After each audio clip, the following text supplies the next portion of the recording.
एक जंगल में एक सोना चिड़ा अपने छोटे से खानदान रहता था। वो बहुत गरीब था। उसका एक बेटा था जिसका नाम चूचू था।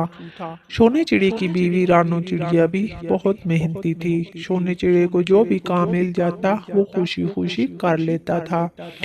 कितने दिन से कोई काम नहीं मिल रहा। अब घर का राशन भी खत्म होने वाला है। अब क्या करेंगे?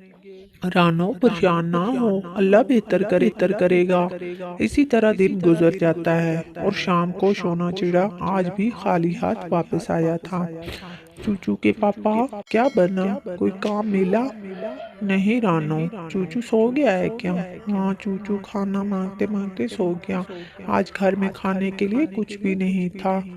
रानो, दुआ करो सुबह कोई काम मिल जाए। अगली सुबह सोना चिड़ा जंगल की तरफ जाता है तो वहां उसे एक राजा कबूतर नजर आता है जिसके सर पर ताज होता है। सोना चिड़ा सोचता है, ये कबूतर साहब तो बहुत अमीर लग रहे हैं। इनसे पूछता हूँ किसी काम पर मुझे रख लें। सुनो तोते, कल्लू कौवे, मुझे इस जमीन में गंदम और मकई की फसल लगानी है। जो तुम में से इस काम के बारे में बेहतर जानता है उसको मैं ये काम दूंगा और फसल तैयार होने के बाद आधा हिस्सा मैं उसको दूंगा जिसने ये काम अच्छे से कर लिया।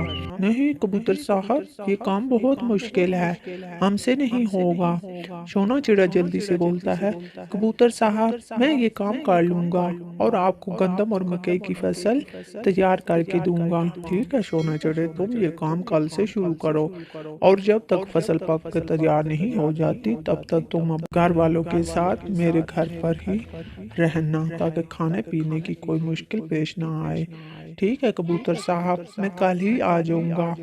सोना चिड़ा खुशी खुशी घर आता है और सारी बात रानो को बताता है। रानो भी बहुत खुश होती है। फिर वो तीनों कबूतर के घर में आ जाते हैं। रानो सुबह होते ही सोने चिड़े के साथ उसकी मदद के लिए चली जाती है। इस तरह दिन गुजरते रहे और गंदम और मकई की फसल पककर तैयार हो गई। कबूतर ये देखकर बहुत खुश होता है और वो सोने चिड़े को इनाम के तौर पर एक छोटा सा घर और फसल में से आधा हिस्सा उसको दे देता है क्योंकि सोने चिड़ी की मेहनत से कबूतर साहब को बहुत फायदा और मुनाफा हुआ था। इस तरह रानू चिड़िया, सोने चिड़े और उनके बेटे चूचू के सब्र का फल उन सबको मिल जाता है। सच कहते हैं सब्र का फल बहुत मीठा होता है।